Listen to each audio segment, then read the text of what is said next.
Hey, you blink, I'll cut your eyelids off. Don't you blink. I got you. Let's go. And good evening, everybody. Welcome to another edition here of the Mass Steel Podcast. As we are also doing show blitz here at the same time, the Steelers versus Ravens post-game show here.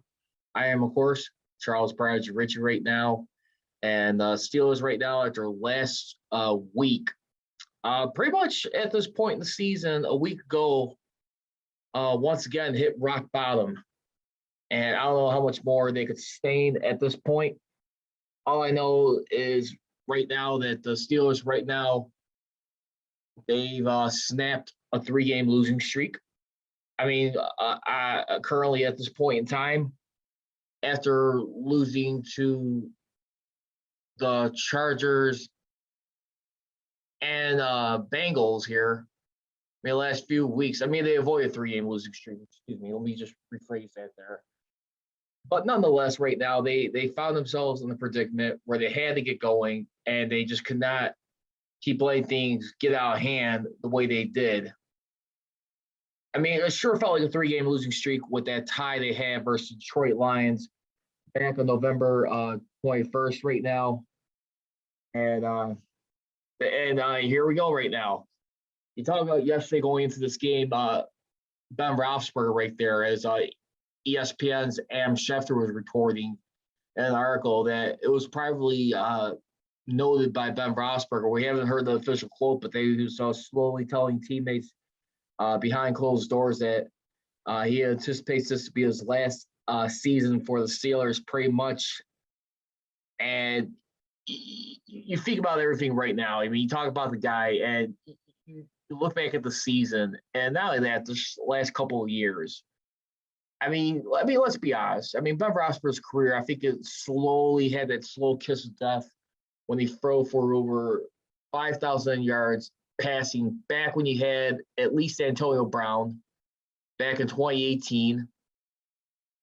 And that season right there was also a tumultuous season, of course.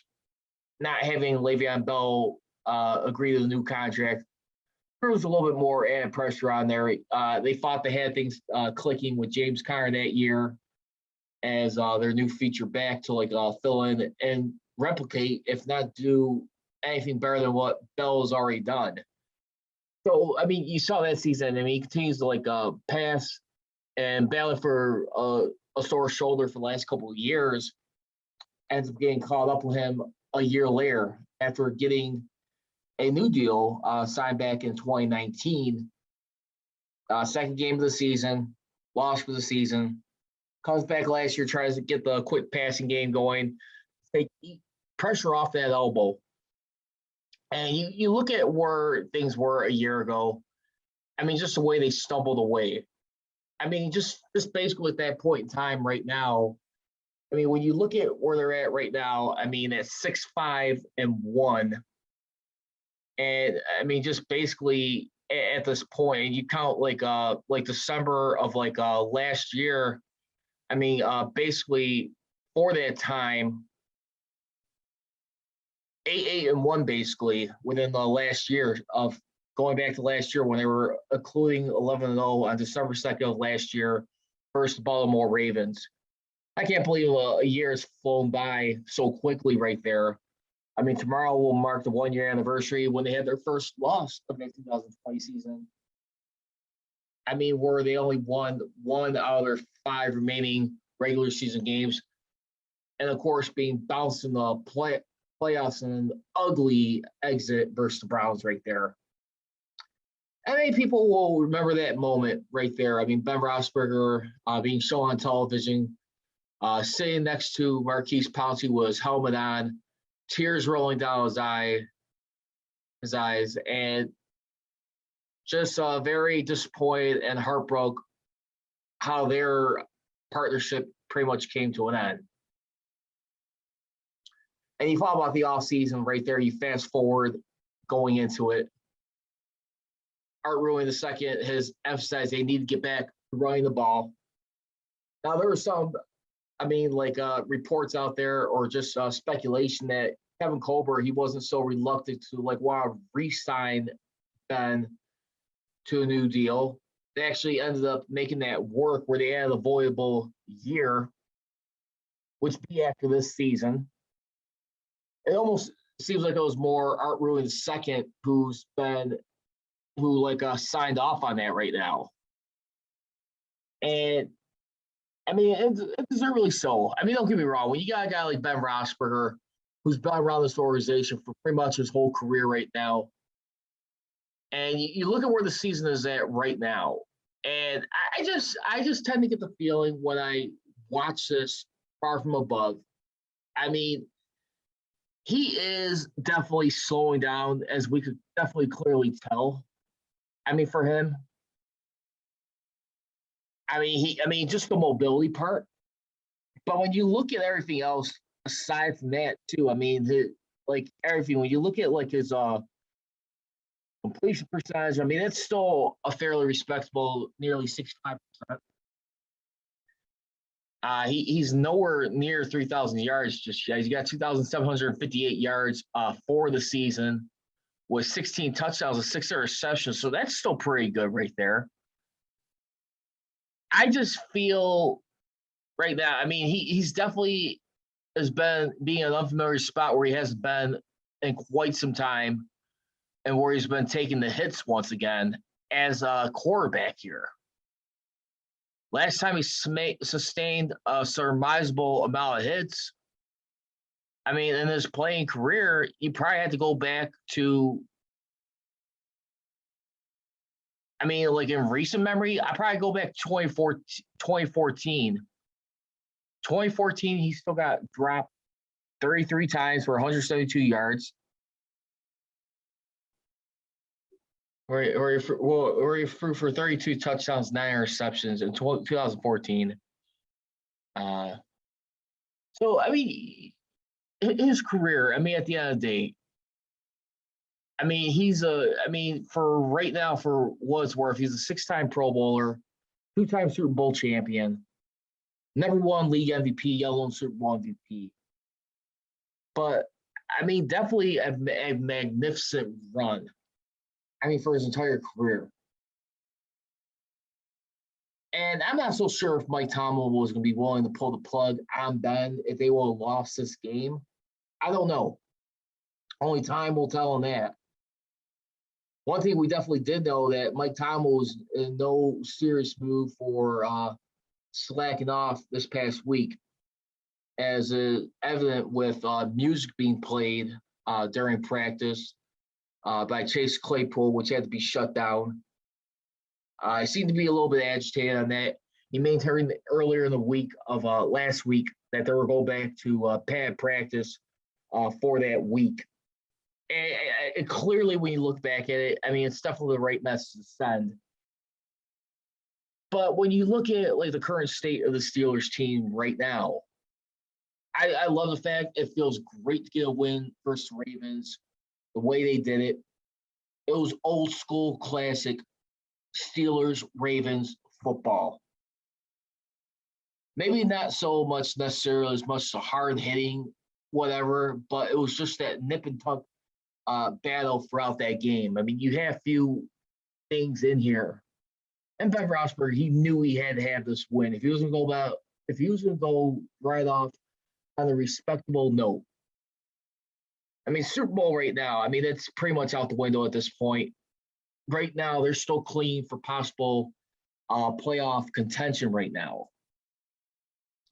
And as it currently stands right now, Steelers, who found a way to hang on to win this game, I mean, thanks to handling business versus the Ravens, but earlier in the day, the Chargers beating the Bengals 41-22.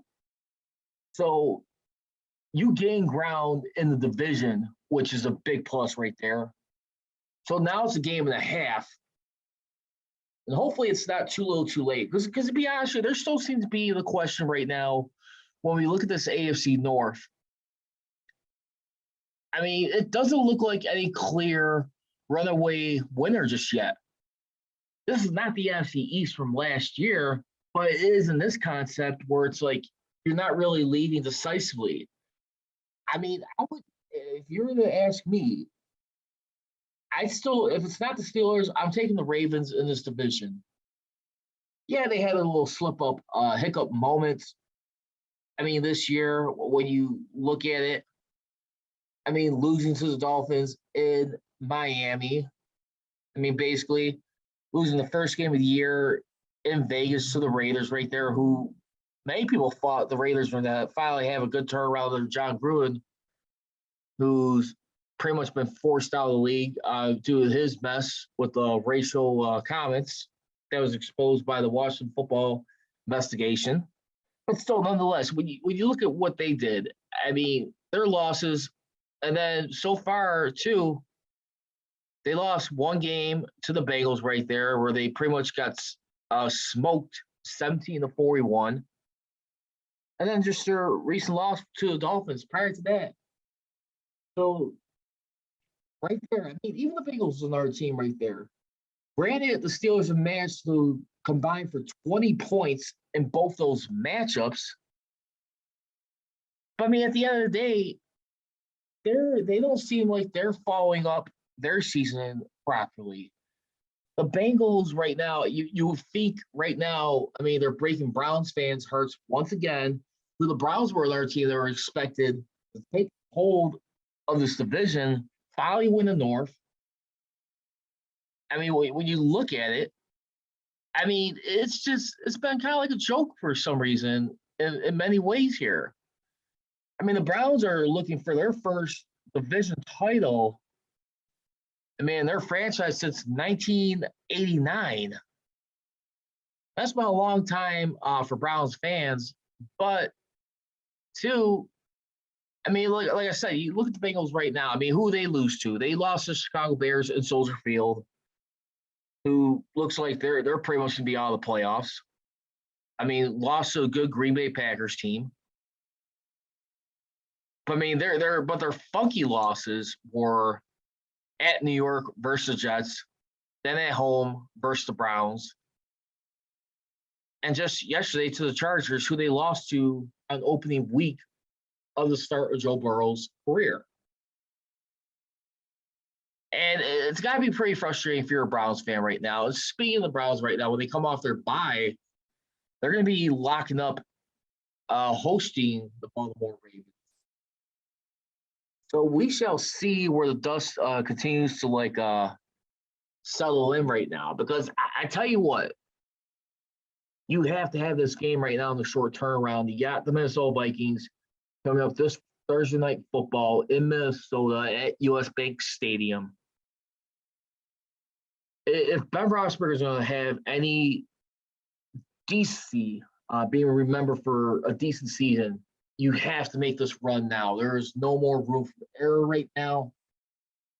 And we'll see what happens. But I want to gauge you real quick, Steel Nation. Once again, I'm Charles Pride Richie right here. You guys can follow me on my social media. You can follow me on Twitter at MassSteelCPR and on Instagram at MassSteelNation, as well as at Pride Richie. I want to just ask you real quickly, regardless how this season ends for Ben Roethlisberger, and forgive me for writing any proclamations, but let's just put this in perspective. Where would you rank Ben Roethlisberger as far as all-time Steeler greats? For me, I'm going to put him number 2 all-time. Joe Green, I'm going to give number 1. Ben Roethlisberger, number 2. I think Ben Roethlisberger, I mean, when you think about it, just like Joe Green, who helped around losing, Ben Roethlisberger is similar in this aspect, and where you ended a 2-decade drought of not having a Super Bowl franchise quarterback, which they haven't had since Terry Bradshaw, which we all know. I mean, he clearly blows Bradshaw's passing yard stats, the touchdowns and everything out of the water. Of course, I mean, Bradshaw's going to get the last laugh with the hardware. He's got 2 more rings than Ben Roethlisberger ever had. He's got the only franchise's league MVP, as well as 2 Super Bowl MVPs, which Ben Roethlisberger hasn't gotten. But I mean, when you look at Ben Roethlisberger right now, I mean, he picked up his 51st game-winning drive, as well as 39 fourth-quarter comebacks. But as far as his 51st career game-winning drive, he ties the GOAT and Tom Brady for third all-time on that list. I mean, that is still something right now. I mean, I know a lot of people have been pretty impatient with this guy here, Roethlisberger. But at the same time, too, we also got to realize and face the fact, too, that, you know what, we have to, like, look life beyond Ben. I think he's done everything he could for this franchise. There's a lot of people still right now, like, hoping they could, like, strike it good and get either a free agent quarterback or they trade for someone. I don't know about that, but I will say this for right now. I mean, if you're the Steelers here, you gotta be very honest thing. You gotta be on the ball with this right now. And this is a team right now who, while they're trying to search for their identity, I'm just not sure if I could trust the consistency of following up a big time win versus Ravens. I mean, they have a decent shot going up against Kirk Cousins right now and the Minnesota Vikings. I mean, Kirk Cousins, by the way, too, I mean, who is usually known for, I mean, struggling on primetime games. I mean, going into this right now, I mean, to my knowledge, he is a career 8-16 as a quarterback with 44 touchdowns to 20 interceptions here. And that right now is, I mean, for him, when you look at, like, I mean, his career, guy who's got his money, his guaranteed money, who usually seems to struggle playing under the lights. Excuse me, let me take that back. He is actually now an official this year for the Viking. Or no, excuse me. Give me 1 second, guys. I mean, as far as Minnesota Vikings go, he is 8-17 all time when under the lights was a night game.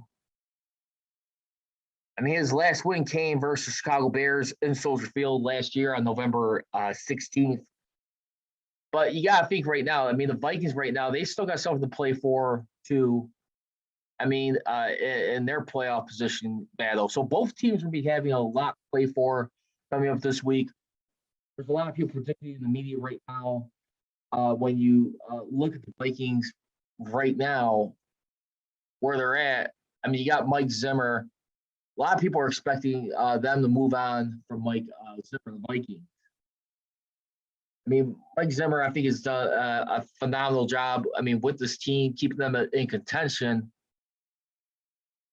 I mean, since he's been there since 2014. And he's only had two losing seasons, one with the Vikings, no worse than 7-9 all time right now. He is 5-7 with his team. And you got to believe they're going to be ready to try and make a stand, too, as do the Steelers with Ben Roethlisberger for this time right now. So the Steelers right now with the Ravens beating them yesterday. They now lead the all-time series 28-23 right now. The longest win streak in this rivalry has been 5 in a row, which was from October of 1997 through September of 1999 under head coach Bill Cowher at that time. And that's it right now. So they're going to have one more. So you think about Ben Roethlisberger right now. How's it going to end right now? You got to be on the road versus the Vikings. Then you got home versus the Titans. Road against the Chiefs. Home against the Browns. And then on the road versus the Ravens. It is going to be a crazy stretch down the way. But I think definitely Mike Tomlin has increased his chances right now of possibly surviving another non-losing season. We'll find out. But let's go ahead and keep this A train rolling right now here on this edition of the Men of Steel podcast right now. Just broke down real quickly game balls for yesterday's game. For offense in this game, I'm going to go with Deontay Johnson, a guy who's definitely found a way to hang in there in this game, in this contest. I mean, you talk about a guy who still has drops at crucial times, just keeps fighting and fighting. He winds up getting the game-winning touchdown grab. Had 105 yards on the day for receiving. He caught 8 out of his 11 targets. He only had 3 drops, which is pretty good yesterday. And for as far as the defense, give me some TJ Watt right now. TJ Watt on all levels for congratulations to him, setting the all-time Steelers sack record in the season with 16. And right now, too, I mean, TJ Watt, I mean, what he's been able to pull off, I mean, right now, I mean, for his time, in his career, when you look about everything, he had 3.5 sacks in the Steelers' 2019 win yesterday over Baltimore. He's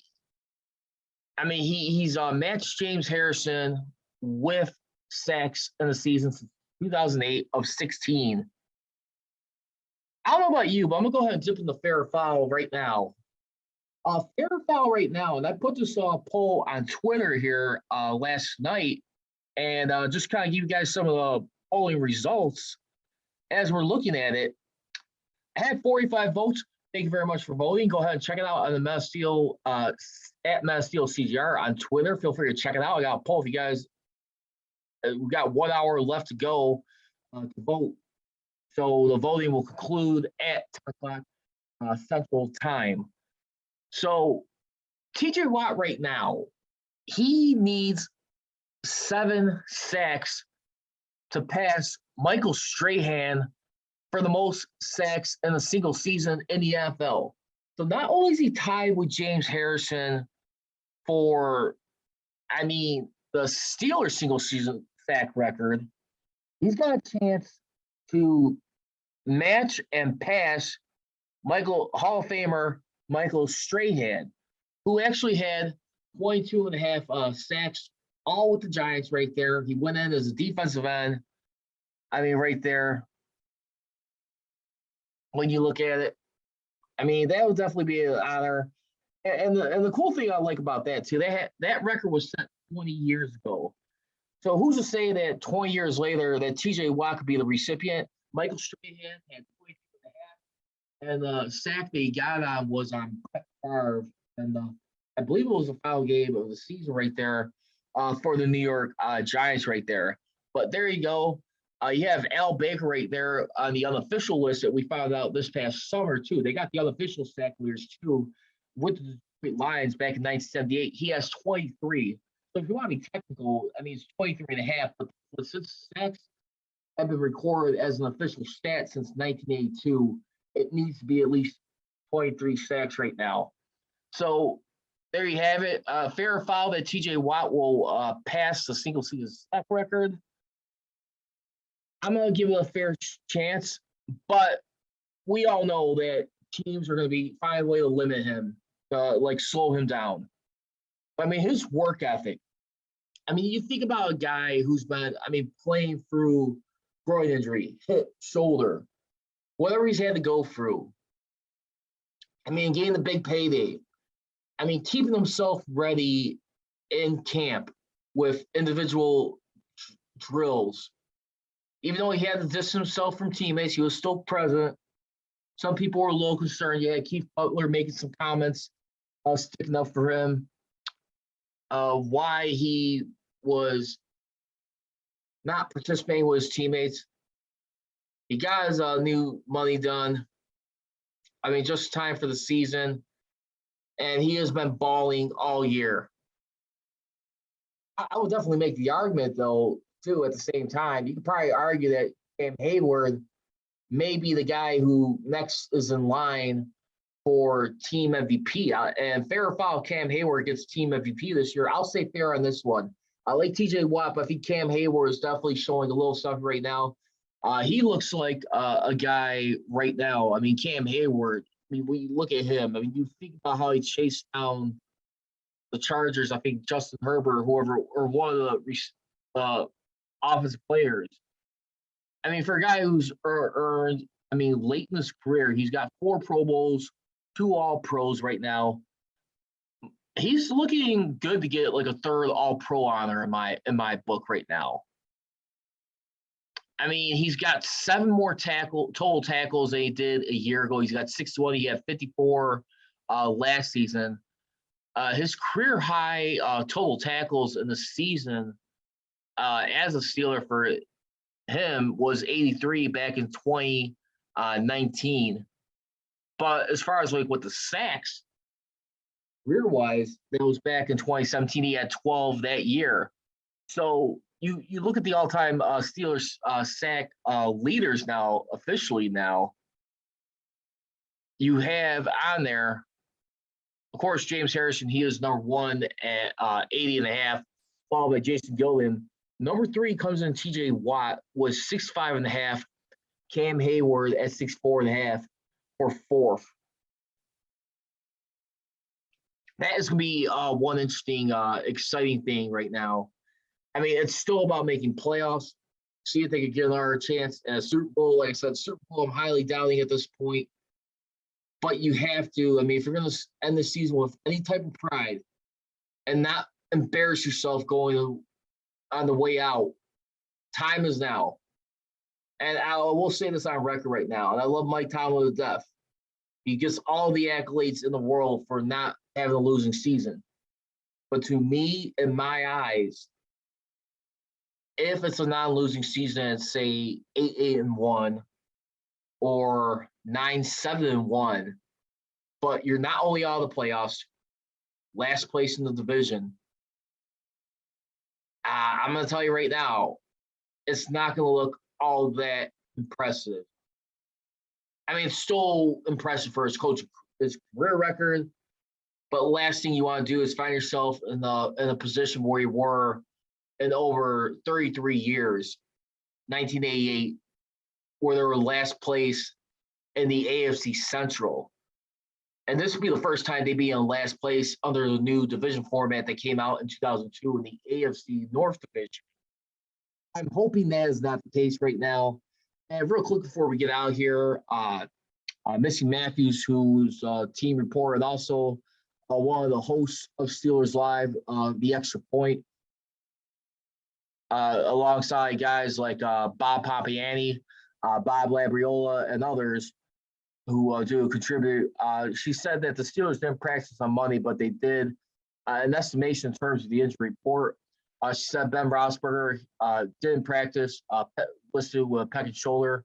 Chase Claypool with a toe injury. Hayden, foot, Spillane, knee. Turner, coach's decision. Finney, back. BJ Finney. You have Isaiah Buggs, ankle, and Cam Heyward, coach's decision. All listed as did not practice. Then according to Teresa Farley, speaking of which, Robert Spillane, who was on there, who didn't practice with a knee injury, he has been activated from reserve and COVID-19 list. He's playing 10 games this year, making a total of 17 tackles, one which includes a tackle for loss right now. Mike Tomlin did add to the injuries that Joe Hayden, he's getting treatment for his foot, and BJ Finney, back is being evaluated. That's all I got to have to you for tonight here on this edition of not only the Show Blitz, Steelers versus Ravens post-game show. Yes, it is Victory Monday here, but also this edition of the Master Podcast in less than 3 days, having another huge showdown on the road in Minnesota, non-conference opponent. But I tell you what, you got to keep finding a way to rail up these victories right now. I think they're going to finish no higher than 9 wins.